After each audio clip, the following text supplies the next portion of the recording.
Hello, alcoholic audio engineer, coming to you from lovely, scenic, and very humid and swampy Paju City, South Korea. It is 11:48 p.m. on, what is the date? I've lost count, lost track. July 27th. And at 4 a.m. this morning, the son of one of my wife's old school chums, young man in his late 20s, died with a friend in a car crash on a highway that was certainly deserted at that hour.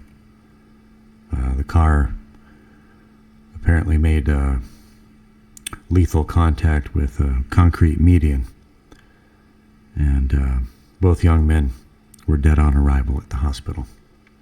So I unexpectedly had to attend a wake at a hospital, which is why I'm wearing a black shirt. And I'm pretty sure alcohol was involved in the accident. So there's that. Okay, so I'm back to talk a little bit more about this mix that I'm working on. Of course, if you've been following this tutorial series, you know that this track, which is now up to 23 tracks, started with an acoustic guitar track and a vocal track, which I recorded through this USB condenser microphone live in the first video tutorial in this series, in this playlist. I could have left it at that. Just a guy playing an acoustic guitar and singing, apply some reverb, and, do you want to hear the guy singing in a airplane hangar or a parking garage or a big bathroom or a small bathroom or, a cathedral? It's up to you. But that just goes to show what you can start with. You can just start with a USB mic, some free software, and, any old beater guitar will do.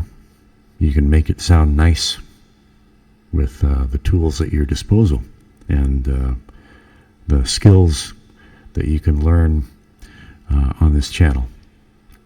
I can save you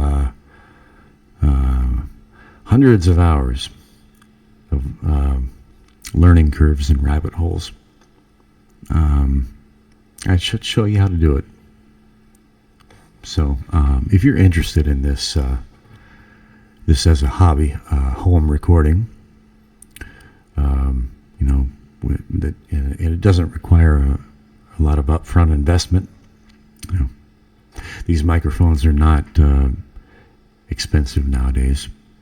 You can get a perfectly decent, you can even use a USB mic, condenser mic that's marketed for gaming and podcasting. It'll be fine for your home recording hobby, music recording hobby. Believe me, you'll be more than satisfied with what you get for even like 60 or 70 bucks. You don't have to go for anything high-end at first. Okay, so you can just keep it simple, a guitar track, a vocal track.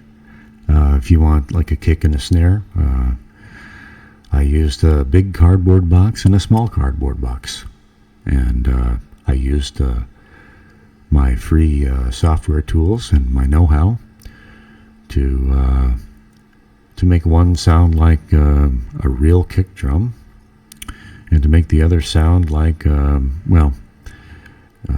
rim shot on a snare. That's what I chose to do with it, right?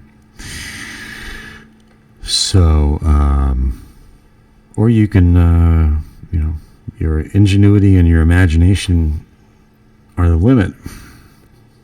You can go hog wild like I have and end up taxing your CPU to the point where it can't keep up anymore. And then you have to do something called track freezing in order to take the load off the CPU so that you can play back what your mix and listen to it, and then go back in and make adjustments. This can get tedious and time consuming, but it's one of those things, right? So I'm redoing this video because I ran into an issue that I should just might as well go ahead and tell you about it before I get into the main topic of this. Once again, it's going to be long format because that's the way I do things. I don't like to do jump cuts and a lot of editing, and I don't like to rush through things. I try to gear this towards, for beginners, and especially towards those who are dealing with things like alcoholism, trying to quit, looking for something better to do. And for all too many people, insomnia goes with that territory, sleepless nights. This is how I addressed that particular issue. Worked for me. I just accepted the fact that I'm not going to sleep, and if I'm not going to sleep, I'm going to bury myself in what I call frequency painting, right? Which is, that's what it is. And so if you're in that position, here's a place where you can come hang out in the bedroom studio with me if you can. If you can stand me, and learn this hobby, and invest a few hours in this very much shorter learning curve, focused learning curve, and you'll be tracking and mixing your own projects in very little time. Okay, so with that said, so if you have followed along, you're going to know what I'm talking about. If you haven't been following along so far, you're not going to know. Probably, and you're a beginner, you're not going to know what I'm talking about. That's okay. Go back to the beginning of the playlist, and start from the beginning. Okay, so here's what I'm dealing with here. I stayed up all night last night mixing this project, adding parts, making a bunch of decisions, and I open up the project for this tutorial video, and I notice I tend to overwork. I tend to work beyond the point of mental fatigue, and I don't always have clarity in my memory of where I was when I finished. I finally give up and hit the hay, crash, and then I get up and I do my day, and I come back and I'm like, what the hell's going on here? So I had one of those moments. So I, at a glance, I'm in the console view. These are all my tracks, all my parts, and I see that, oh, wait a minute, I've got Pro channels turned off. What's going on here? And I've got effects racks turned off. Why? Okay. What the hell? Did Cakewalk do this? And I forgot all about track freezing. It's because of track freezing. That's what it is. So let me explain. Again, you got 23 tracks and a lot of each one of these effect plugins is requiring the CPU to do a lot of math, a lot of processing. And these are in series. A 23 track mix, even though I don't have plugins on every track, you can see how many there are. This is putting a heavy load on the CPU. It is causing crashes. It's causing jittery playback. And so I do have a very decent gaming computer, but it is 7 years old. So I've got, one limitation that I have is that my CPU will not handle a mix of this magnitude without some help, right? So I have touched on this before, but I'm going to go back to it now. And then I'm going to get into, okay, we'll see if maybe I'll just make this a video on track freezing, and then I'll move on to how I found a way to incorporate an A flat gong into a B minor song. All right. Okay, so track freezing and CPU issues. So you notice here that on every track where this is the Pro Channel on-off switch, and this is the effects rack on-off switch. You see, this is bypass rack, right? So now you can see that it's not, if I toggle it, it's going to light up, okay? It says bypass rack. Well, it's already bypassed, so what the hell's going on here? Here's what's going on. You notice that every track that has disabled Pro Channel, you can also see that the effects racks are also turned off, all right? Because this on-off button is not lit up, and as you can see with an effects rack that is lit up here, these are a brighter shade of yellow. Okay, so processing is going on through these. Processing is not going on through these. And every track that has a disabled, except for this one, all right, now, that's, okay, with I think with the exception of track 3, every track with, okay, these two also, but these don't need to be enabled. They don't have any plugins, all right. Let me see. And this one too. And this one too.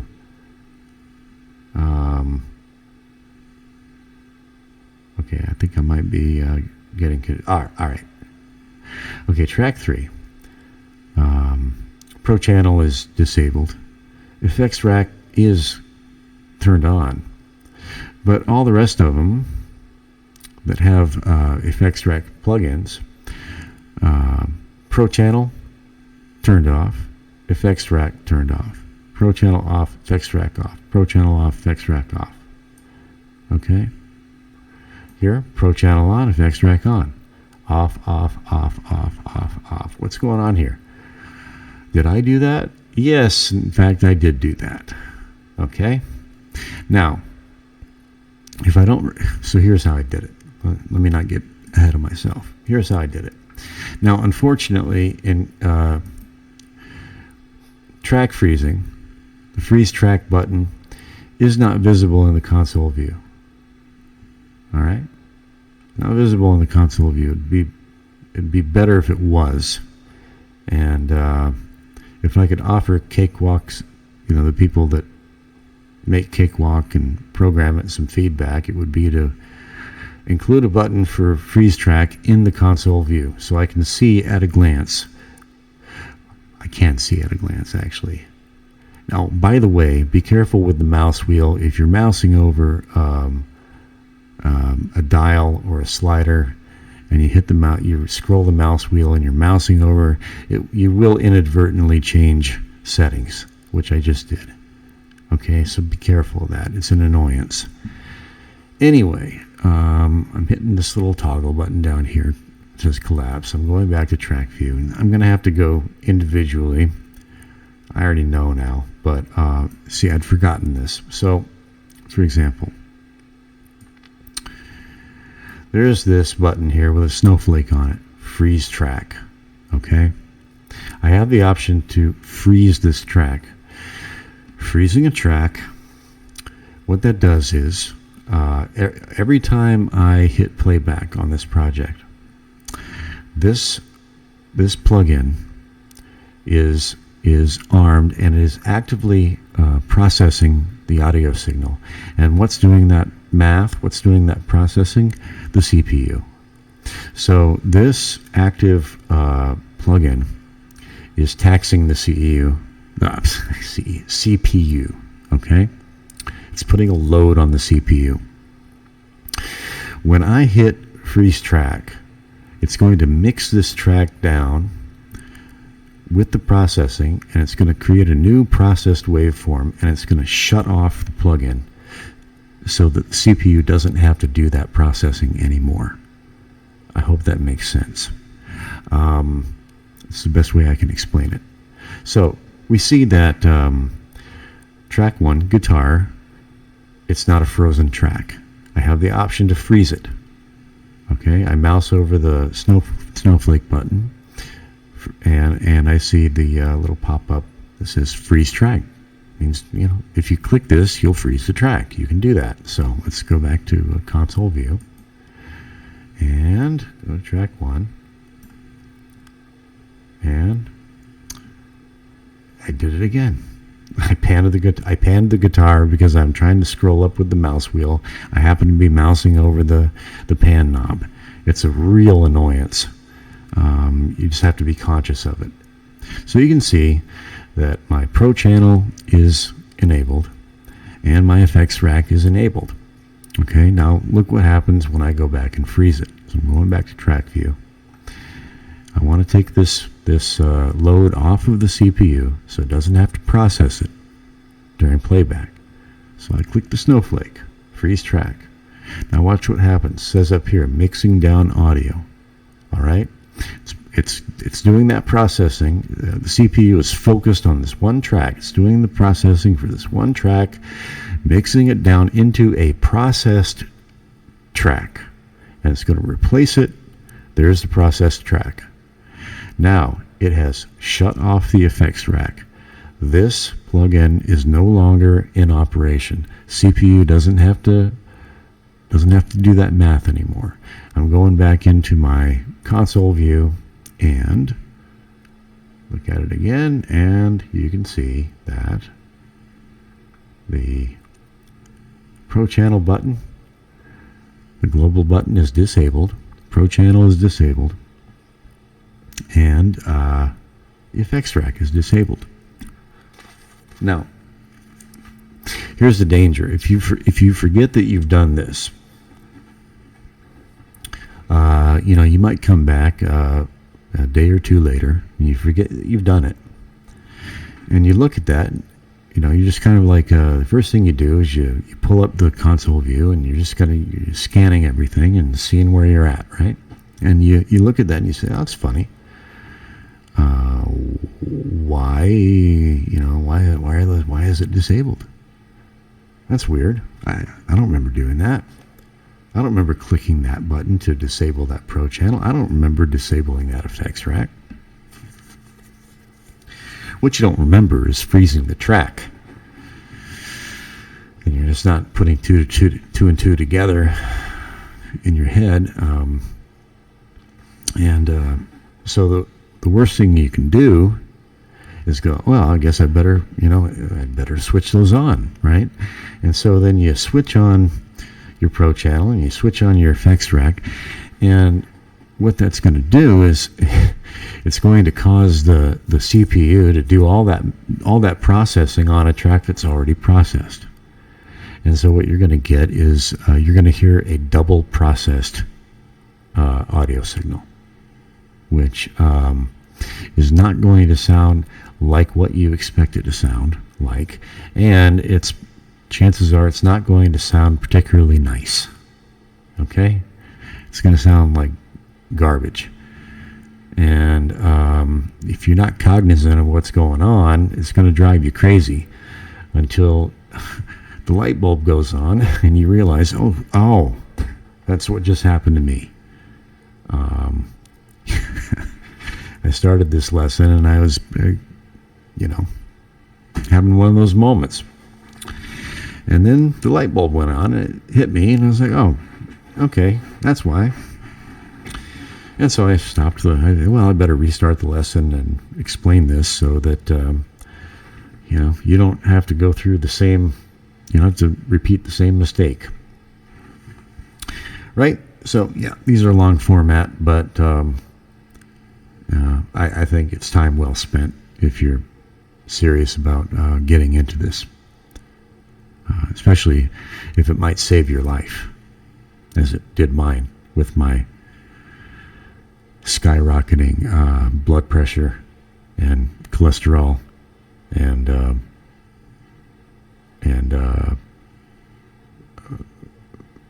unpropitious blood work when it came to things like my liver. Okay, this hobby has been a lifesaver for me, literally. So yeah, it's long format. I do go on, but I try to make it worth your while, and I think that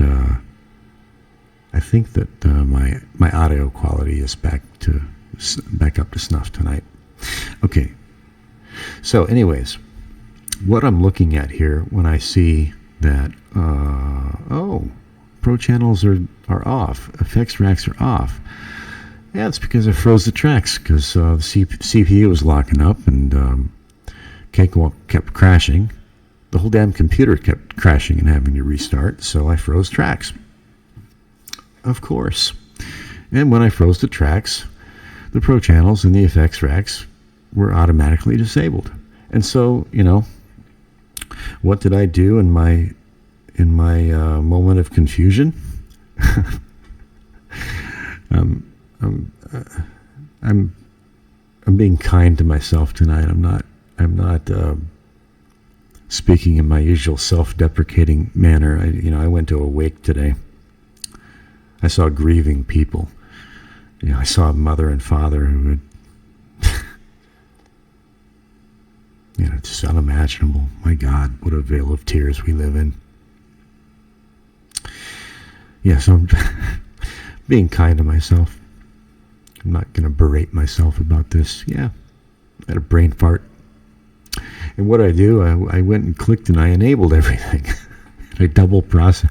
And the computer's glitching again, and what I can hear, it just sounds god awful. What the hell's going on? And then, see, this is why we need those freeze track buttons in the console view. Because if I saw those snowflake buttons, if I saw those at a glance, it would have been an instant reminder. Oh, I froze the tracks. But no. It only hit me when I went back into track view. And I always go fit project. And so I'm sliding them open one by one, trying to, and then I see, I go to, I see that, okay, not frozen, but, wait a minute, this one's frozen. And then it hit me, right? So, don't make that mistake. If you open a project and you look at the console view and,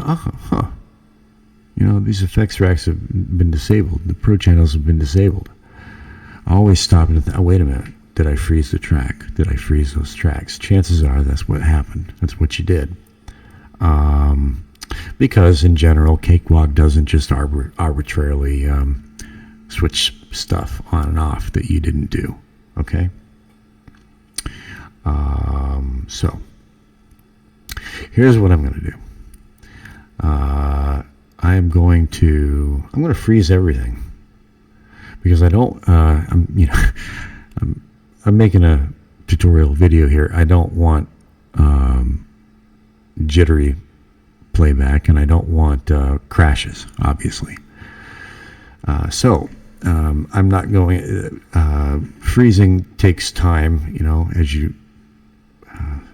It just takes time for the tracks to render, for the CPU to render the tracks. I'll show you what I mean. Well, I already did, I think. Did I do that? Just a couple minutes ago, I think I did. I froze the guitar track, right? Yeah, I did. And you saw that when you freeze a track, here, I'll start it on the bass track, right? So I hit the snowflake button, and as you can see up here, it says mixing down audio. That takes time. So what I'm going to do is I'm going to pause I'm going to pause the video. I'm going to freeze all the tracks, and then I'll be back in a flash. Okay, I'm back, and as you can see,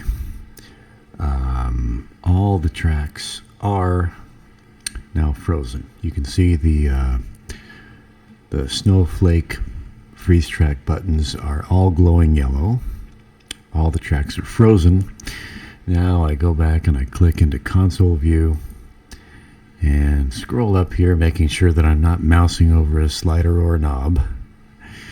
Scroll up and we can see that for all tracks, Pro Channel buttons are disabled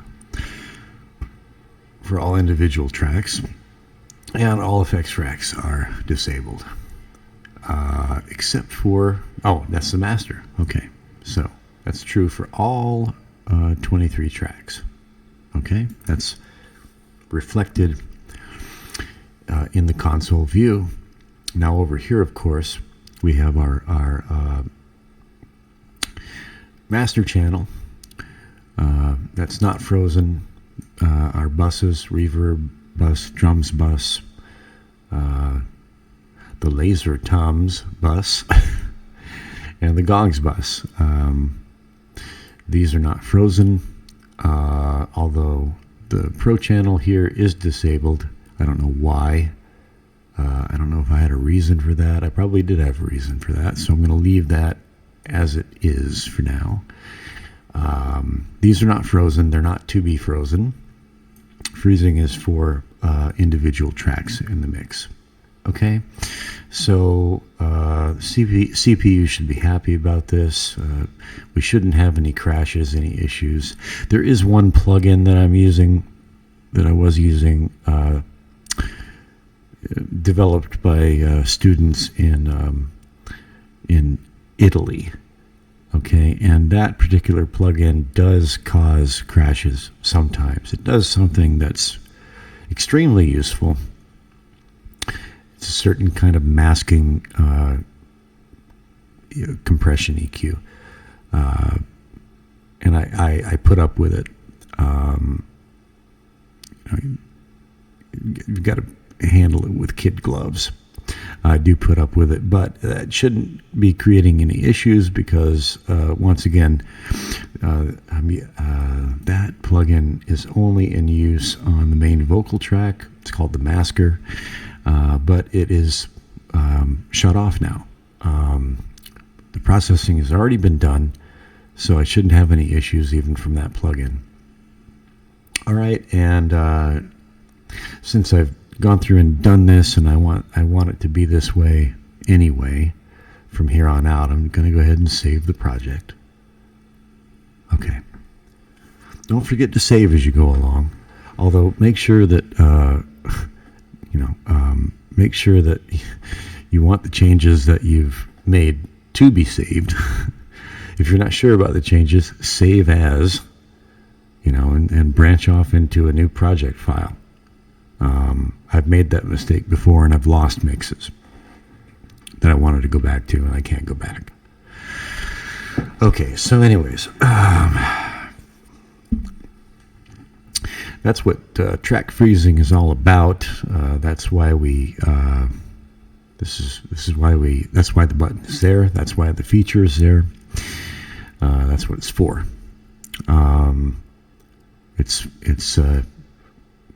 when your mix is getting too big for your CPU and it can't keep up with all the processing and all the math. Now, the downside of this is if you're still tweaking plugins, this is best when you're pretty satisfied with the plugins, with what you've done, and you're not going back and making many changes. And beyond that, you're just kind of like dealing with, you're still able to adjust levels and pan. You're able to level and pan after track freezing. So it can get tedious if you're going back and making a lot of changes and you're having to unfreeze. make some changes, refreeze. Although, if all the tracks are frozen, you can generally get away with like unfreezing 2 or 3 of them. All right, and you still have pretty, no issues with playback and no crashes. If you unfreeze too many of them, then you'll start having problems again. So, if you want to focus on going back and tweaking plugins for, a track or two, you can unfreeze them, tweak, play back, listen, tweak some more, and then freeze them again. Right? That's the workflow. That's how you go about it. So, okay, now that I've gone over that, I'm just going to finish this installment by just a little update on the mix and how it's going. Now, last night I uploaded a mix update, and I was pleasantly surprised and pleased with that mix. I was, and my the long-suffering Mrs. was also very pleased with it. I had another big, huge mix, same song, which I had done with a drum machine. The drum machine in this audio interface, big mix, really big mix. It had a extended solo section in the middle. It had a pretty long and beefy outro section with some other solos in there. And she wasn't too taken with it.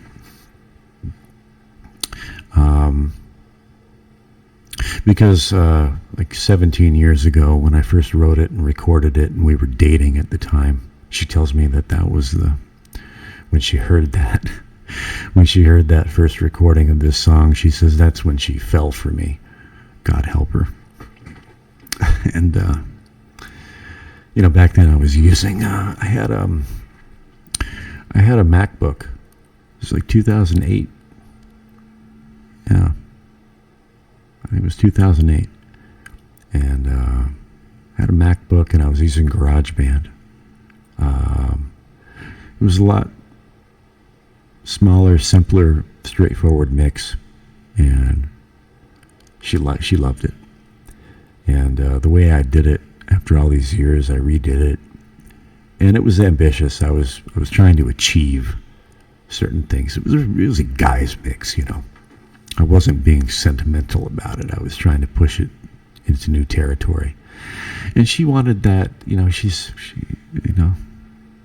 She felt sentimental for the old one, which is long gone. I think it went the way of MySpace, right? It's not around anymore, but she remembers it, and she wanted that. And the old one had this wonderful, loose, trundling. It wasn't. I didn't use a drum machine. I did it. I did it DIY. Much the same way that I did it for this tutorial series, right? I started off with a metronome, click track, basically. Much the same way I did this, and I did DIY percussion parts, and the result was kind of a loose, elastic. It didn't have that computer precision because in the new mix I was very careful to time everything to that drum machine part, that drum loop, and it didn't have that organic sort of natural rhythmic elasticity to it, and it felt like a trundling animal, a heavy trundling gorilla, right? And that's what she loved about it. That's one of the things she loved about it. That was, as happy as I was about that new mix, I was over the moon about it. I thought it was. I still think it's great. I'm still really impressed with what I achieved with that new mix. But anyway, I'm digressing, but I have a reason for it.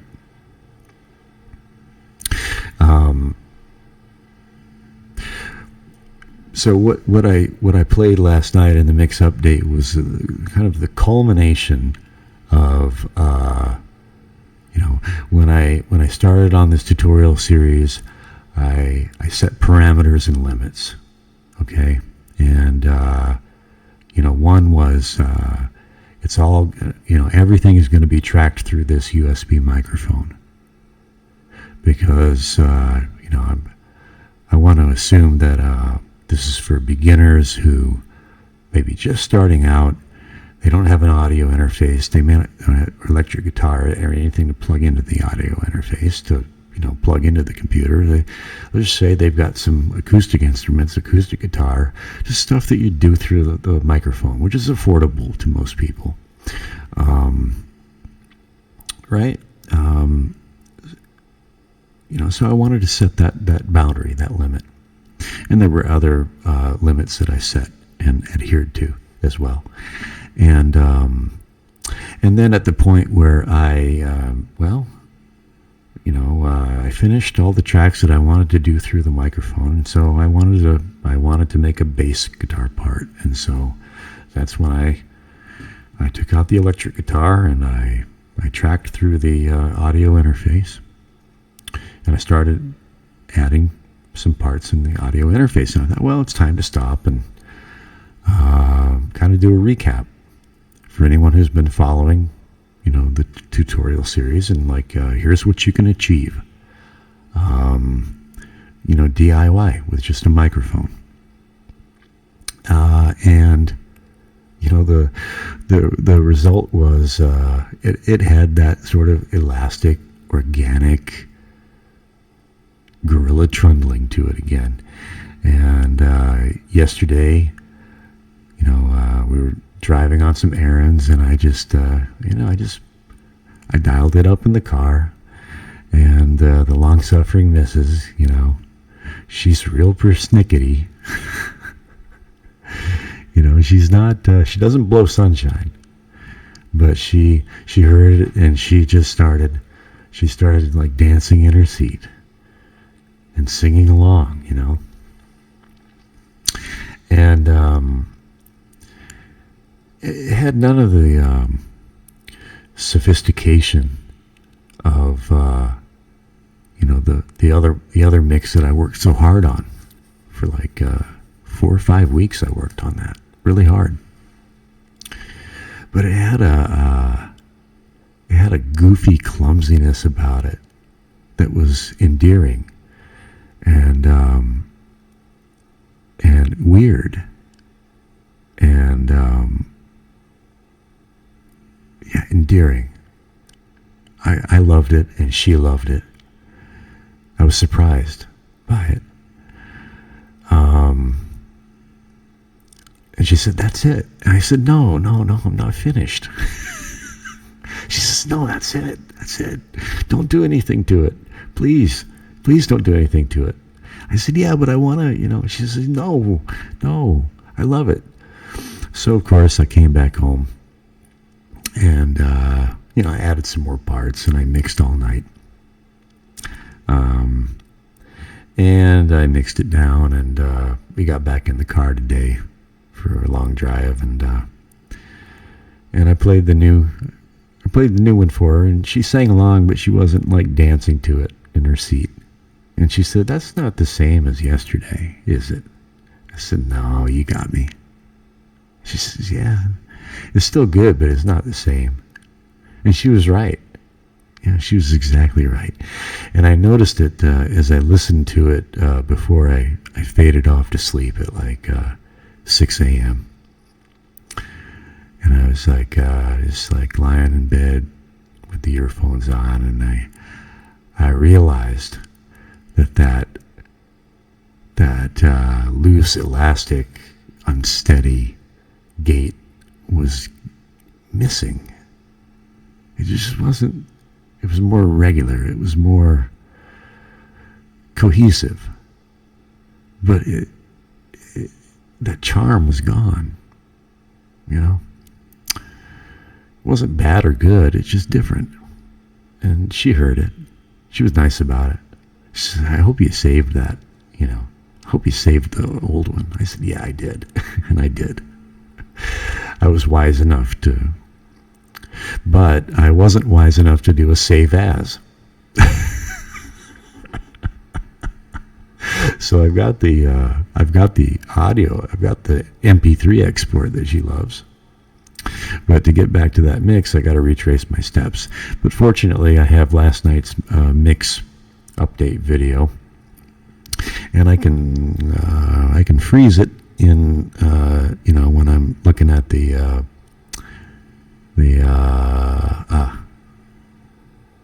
blip. When I'm looking at the console view, I can look at all the levels, and I can look where I was, and I should be able to go back and reconstruct that mix before I came back and changed it, right? So anyways,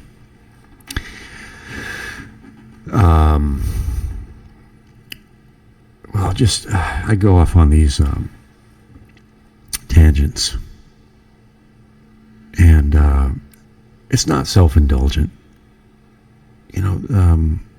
I tell these things, these anecdotes and these stories. I talk about them for reasons, and if you have ears to hear, you'll know why. I'm teaching things. So okay, so I'm going to do another just brief mix update and play it back for you and close this out, and then I'm going to move on to how I worked the A flat gong into this B minor song. If you know anything about music theory, like even the basic, you know, rudiments, you'll know that an A flat, it's not a note that you ordinarily would play in the key of B minor. So, okay, so let's go back to track view. Let's go back to track view. Hopefully, we'll have a flawless playback. And before I start the playback, I'm just going to mention that I did level changes, and I did switch out some plugins, and I mixed all night. But I did add three tracks. I added 3 tracks, and they're named 29 Crisp Trem 8 Trem 1 8T, and they're left and right. They're panned left and right. This is really one track that I duplicated and panned left and right, and then one that's called Bypass and Chorus. Those are just names to remind me of the settings in the audio interface, so I know how I got that sound. It's just for my reference. So I added basically three tracks.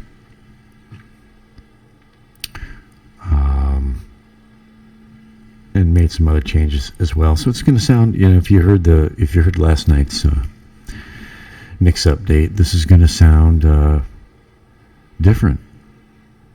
All right. And so I guess the lesson here is if you go on this, if you take on this hobby, and I hate using the word journey because everybody overuses that word journey nowadays, but it is a journey. If you if you decide you want to get into this, you're going to have these golden moments where you hear something and the clouds part and the sun comes streaming through and you go, that's really something. And then, but I can make it better. And then you go and you try to make it, you think, but it doesn't work out the way that you imagine, right? Sometimes because it can't. I did a lot of thinking about that today.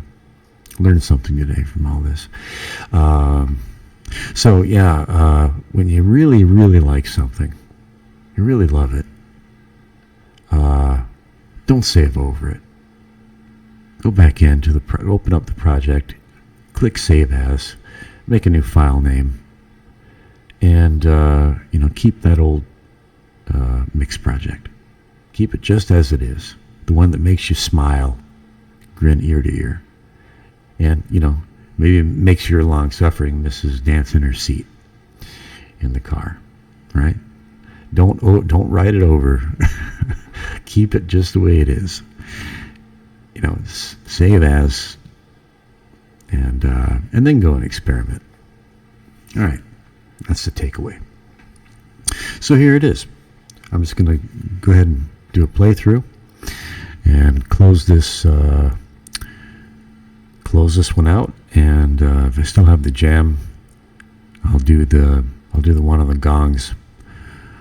See how I feel. I may save that one for tomorrow. Okay. Started just an instant too late. Okay, here we go.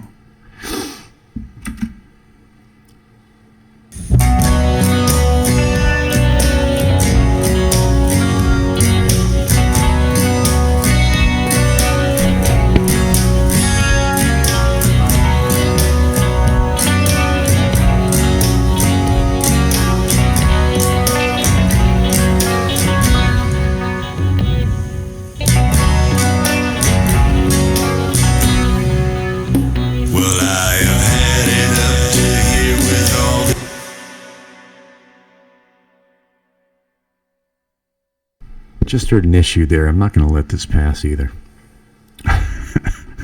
Not for the sake of brevity, not for nothing. Let me see. This track 6, bypass and chorus. I might have inadvertently done a drag. I might have inadvertently nudged that. I didn't mean to because it's a little bit out of time. I think it's a little bit out of time. I'm going to solo it real quick. All right. And here's another thing, if you hear something that's off, don't ignore it. Let's see, this is the one I want to focus on, right? Solo. Okay.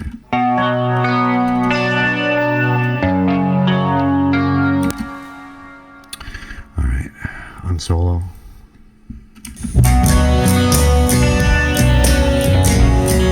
Yeah, that's coming in a little bit late. So select and process, nudge. Let's go left 3. And just to make sure that it carried out the operation. Yeah, undo nudge left 3. So that means that the nudge did take place. You can't see it visually at this resolution. Let's hear it now. Yeah.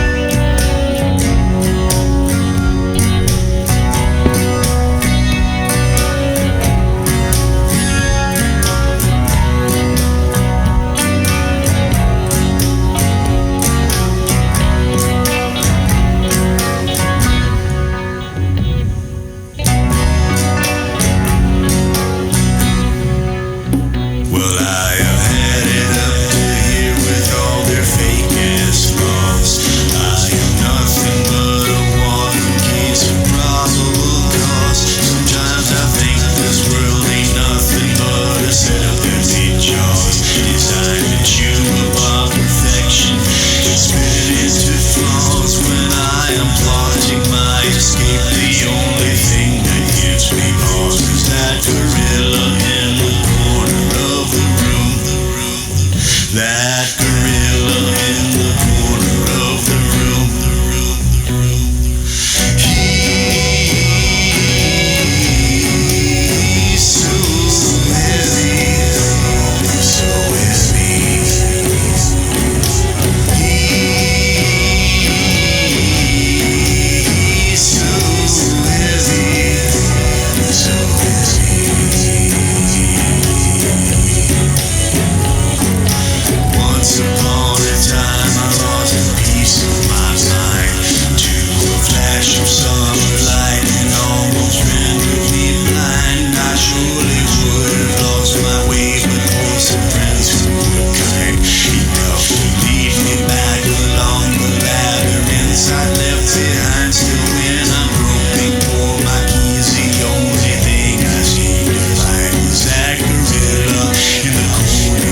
listen for those gongs.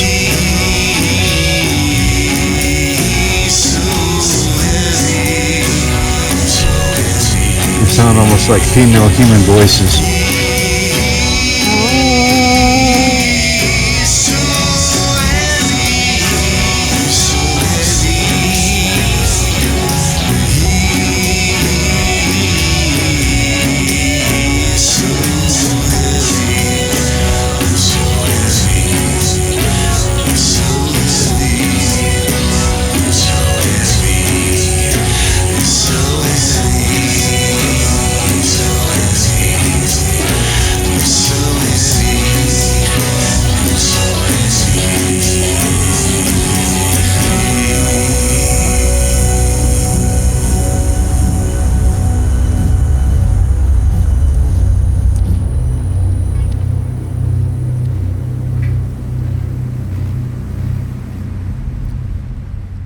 Still some timing issues to work out.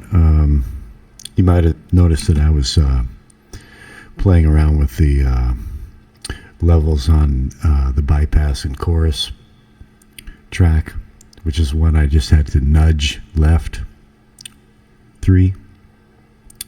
Also the same track where I was really chunking away on that guitar toward the end, and it's out of time. It didn't sound that way to me last night, or today, actually. And I think I made some mistakes on the mixdown. I think I was confused about what I'd frozen and unfrozen then as well. So the long-suffering missus didn't really hear what I'd actually done. We're going to see, get it right and mix it down again and see how she feels about it tomorrow. I'm liking this, actually. It's got some things I like going on in there. There's also one thing that I will call attention to. I'm going to go ahead and fix it right now. It is a little detail, but you got to develop an ear for details in this. So let me see, where was it? What mark was it? It was in the right before the beginning of the 3rd verse. Well, it's a sickness I know, but ever since my youth I have entertained a hope of ascertaining the truth. I'm going to go back to track view to find out where that is. Okay, it should be right around here. Just guessing.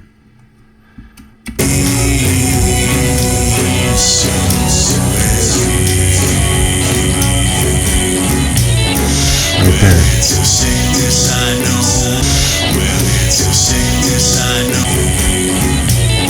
Right there.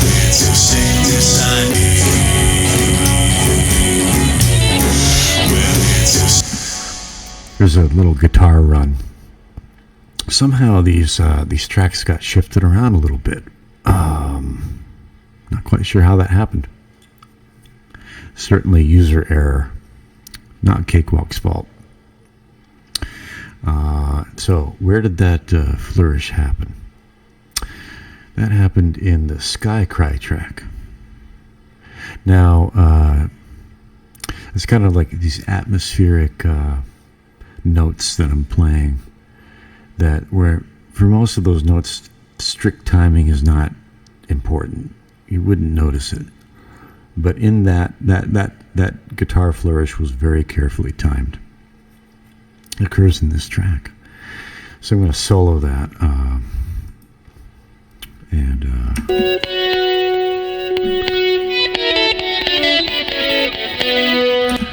That's it right there. And I think it's coming in a little bit late. So I'm going to do the same thing. I'm going to select it. Make sure you don't drag when you select. Hold the mouse really still and just click the button. And what I usually do is I edit. Now I already did it. I'm pretty sure I didn't nudge it. So I'm going to process and just try a left 3 nudge. All right. And I'm going to go back and listen to it in the mix again, see if that little guitar lick, flourish, whatever it is, sounds in time.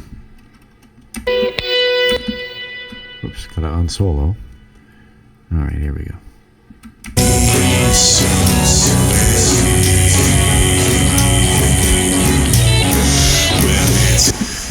Still out of time. Anyway, I'm not going to bore you with that. That has to occur at the exact right instant, or it just doesn't sound right. So, got to do a little bit more nudging around and fix that. And there are some, other issues, undoubtedly. It kind of never ends. They say a mix is never finished. It's just abandoned at some point. Although I think that quote comes from a famous, like some novelist who said that about, you never finish a novel, you just abandon it at some point. Who knows who said it, but it's generally true about all art, really. I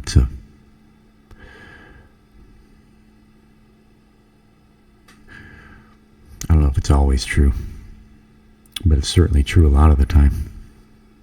Yep. Yeah. Perfection is probably not achievable. Maybe not even desirable. Okay, so that's it for this one. And when I come back, I'll be explaining the gong challenge. All right? Okay. If you're in for this and, it's helping you in any way, very happy to have you along for this. Happy to have you along for the ride. And thanks for being here. All right. See you in the next one. Over and out.